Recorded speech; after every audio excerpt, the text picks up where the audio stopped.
welcome back to the Citizen channel and my story of the game as we look back. Yes, for all you City fans, football fans, even Inter Milan fans might be watching this. You'll get something out of it. I try and be fair and reasonable. We're going to look back at City 0, Inter Milan 0, of course. Match day 1 of 8. We'll talk about the new format later. 8 PM kickoff, of course, on the 18th of September. This is a serious, and yeah, I try and keep it light, a not so serious look about the game through personal observations, through various media, etc. So we're going to check out what happened last night, and already available, of course, is my player rating show. Includes Simon Pogowski of the Manchester Evening News, so dig that out, have a look at that, guys. There's some interesting stuff, more specific on the players, and this is more specific on the game and what went around about it. It's like the kit, etc.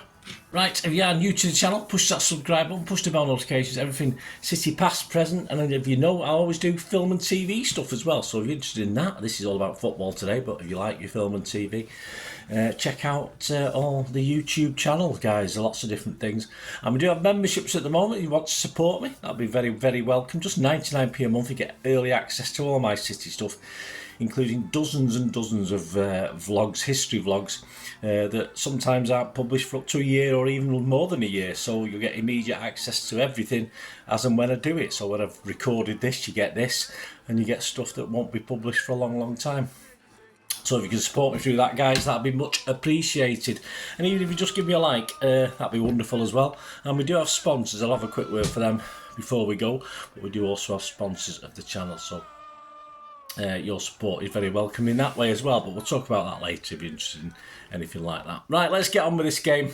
Yep, subs sorted, memberships sorted, likes sorted. What about Pepsi 11? Well, yep, 4 changes to the Brentford game. I got 10. I was pretty impressed with that. I was quite happy. I thought I'd get about 7 or 8. Yeah, so me and Pep almost on the same wavelength. The only difference was I had Doku over Savvy.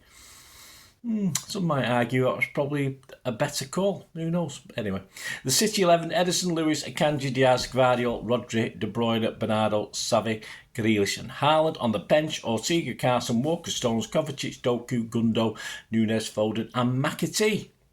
I think he'll get a game next week.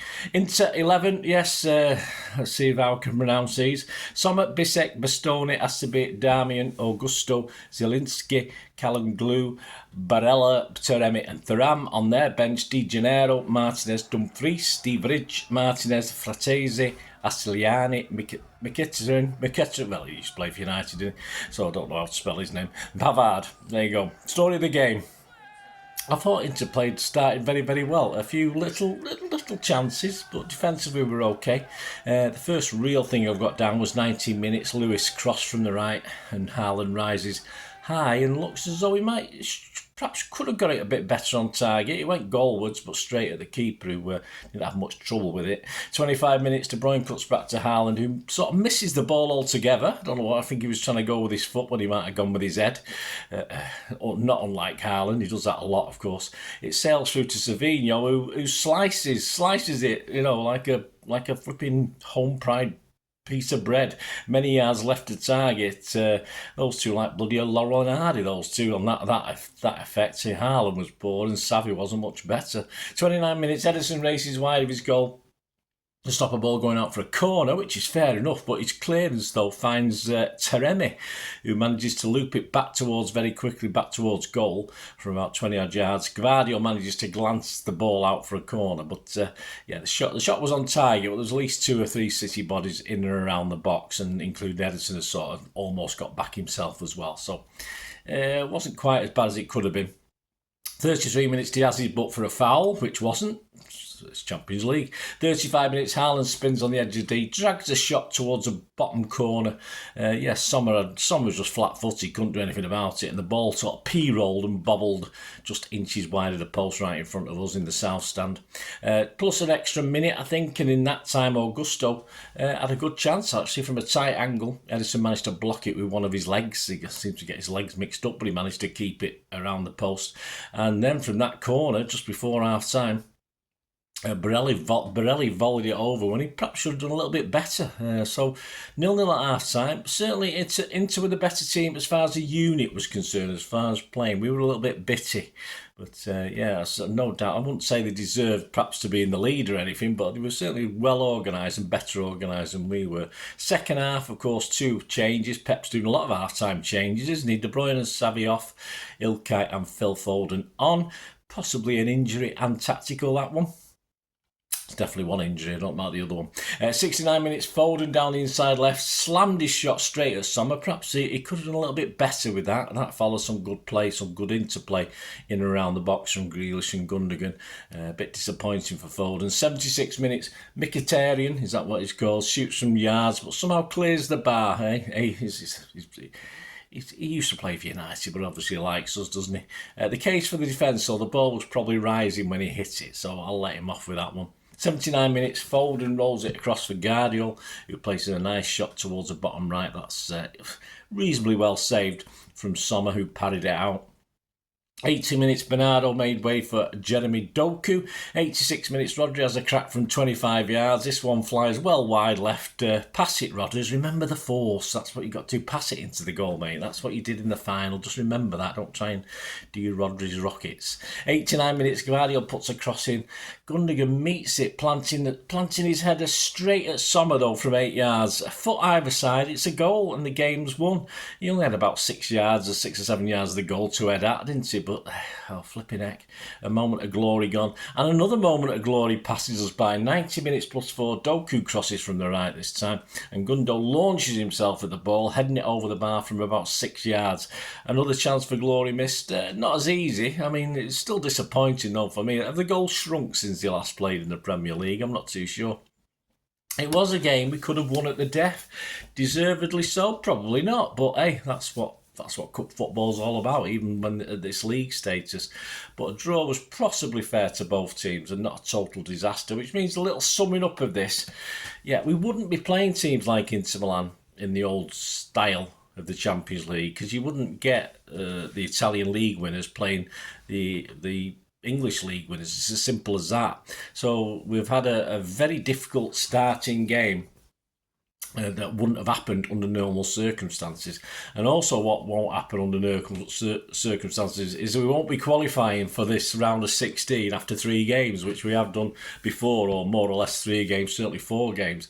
So it's going to go right up to the wire, this one, which is going to mean a lot of extra pressure on the squad. Of course it is, because this goes into the end of January.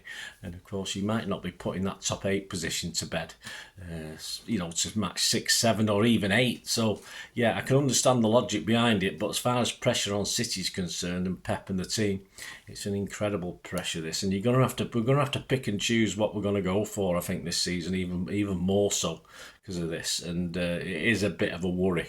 So a point at this stage isn't a disaster, but this new format, I don't know. I can see what they're trying to do. But that leads us to a couple of things, doesn't it? Atmosphere-wise, I thought it was fine. It was fine in the singing section. A bit less touristy for me. Didn't seem to be many new guys around me as sometimes is for Champions League games, so that was good. I thought some people criticising the atmosphere. It was certainly okay with us, and the Milan fans were pretty good, so I have no complaints about that. Not a sellout, of course. Around about when I went on the website yesterday before the game, there's about 2,000 empty seats, 2,000 seats unsold. This new Champions League format won't help. Possibly this is one of the most attractive of our home games, of our 4 home games in this group stage, so it's a bit disappointing we didn't sell out. Obviously a problem with prices. My lad didn't go, he didn't want to pay the money for this one. But, of course, they've got to do it better. They've got to price this correctly, haven't they? Let's face it, 2 seasons' time, we're going to have a 61,000 plus stadium. And, all right, I can foresee now we're going to get lots of jip at certain games when we're not going to sell out 61,000. I'm sorry. Even if we go on to win the next 2 Champions Leagues and dominate English football for another 2 seasons, it's just not going to happen. So City are going to have to be much smarter and cleverer about pricing. And the thing is it too late? Have they already put a lot of fans off who probably won't ever come back again, and we've not picked up the extra tourists just yet to verify it. But yeah, I can see City struggling in some games in the Champions League, Carabao Cup, even the FA Cup, obviously in the future. But yeah, a little bit disappointing, but I say a lot of that's to do with the pricing and how many games City you've got at the moment coming at home, although the Watford game is pretty reasonably priced. So anyway, not great, but I'm not too sure what we do about it. The kits, yes, I'm not so worried about wearing. I mean, yes, I'd love to just wear our blue kit at home. That's what we do. And there's no reason why with 4 away games in the Champions League, we couldn't have wore this, depending on kit clashes, of course, at 4 away grounds. But I'm not going to whinge about it. I've watched loads of City games at Main Road where we played in an away kit. So I'm not going to stress over it. Do I like the new kit? It's alright, not particularly, no, but I don't dislike it. And if you want to buy it, buy it. If you don't want to buy it, don't. It's as simple as that. But I don't think there's any real difference. The only problem is, of course, that Manuel Akanji did admit that he played a ball to the linesman because he thought the linesman was Bernardo, obviously. Yeah. About 6 foot tall, but I was about 5'2", but never mind. But yeah, that was the only problem. Of course, it could be the old United grey stuff, couldn't it, where they had to change the kit at half time because they couldn't find each other in the crowd. Was that Southampton away or something like that many moons ago?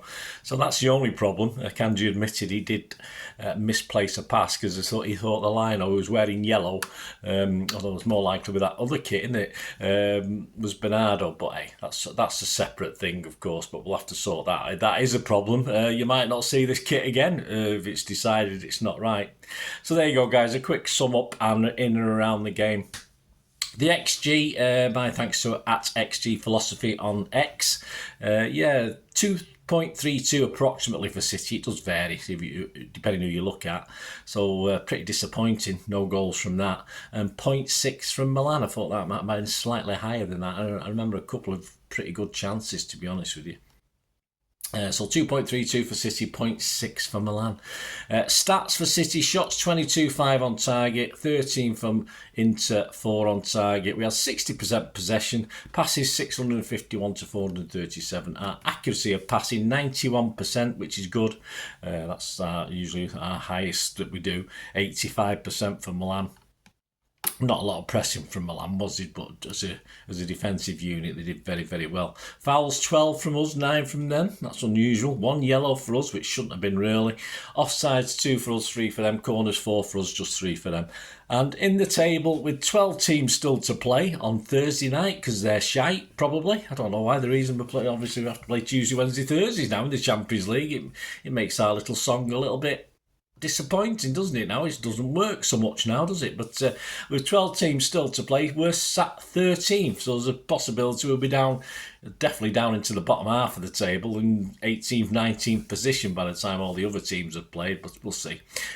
And Milan, of course, just sit one place above us. Is that alphabetical, or the fact that they were away from home and drew 0-0 as opposed to us being at home and drew 0-0? Who knows? But there you go. It doesn't mean much yet, but as I say, it's going to be a long jank, this, and it's, as I say, more stress, more pressure on the team, more pressure on the squad, which is why I wouldn't have minded it being 2 or 3 players bigger, but obviously within the limitations of what you're allowed. So it's going to be interesting. We will have to pick and choose. And I think the first thing that'll go is obviously the Carabao Cup, which Pep will put out as weakest team he can, I think, for that one next week. But we'll see. Headlines, back pages. Haaland features quite heavily in the Daily Mail. 99 problems for Haaland, of course, going on. He's on 99 goals, of course. The Guardian: Haaland made to wait for his 100th City goal. iPaper said stuck on 99. The Star said 99 problems. Elsewhere, other headlines. The Express, back page: it's a pain for City. Pep loses Kevin and gets off to a dull start. I don't think it was dull. The Mirror: City see victory slide away. See what they did there? Pep's team are far from supersonic in Oasis kit. There you go, that's a Daily Mirror. Inside the Daily Mirror, David McDonald writes: only danger is boredom. Again, I think it was that boring. I mean, you're playing an Italian team anyway, so it's bound to be like that. Grealish got David's highest rating with an 8 out of 10. A coincidence in a moment. The local rag, of course, the Manchester Evening News, and I use the term local rag loosely or very familiarly. Back page: Blues getting into trouble. Very clever, that, mate. And inside, Simon Bukowski City need to get back on track after a drab draw as Gunners away. Well, no shit Sherlock on that one. And of course, his highest rating was always Grealish, also Grealish with a rating of 8. So, yes, not what I thought, but there you go. So there you go, guys.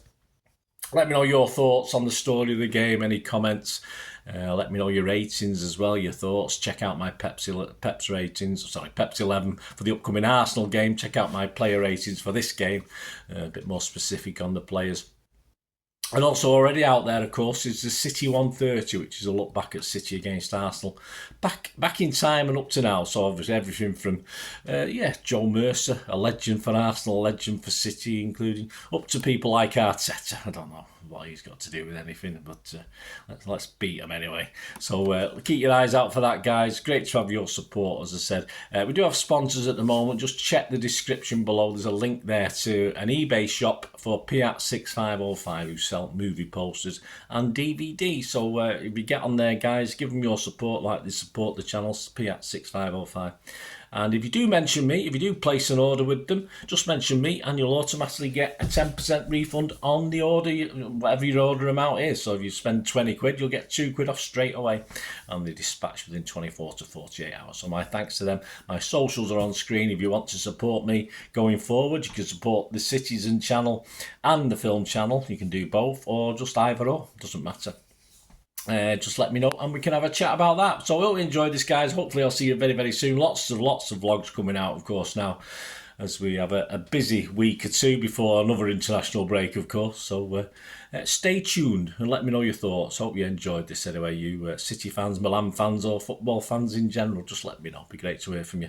So we meet again. Only ever ask one thing, don't I? Please, everyone, stay safe, especially you Blues. And simply, come on, City. Bye for now.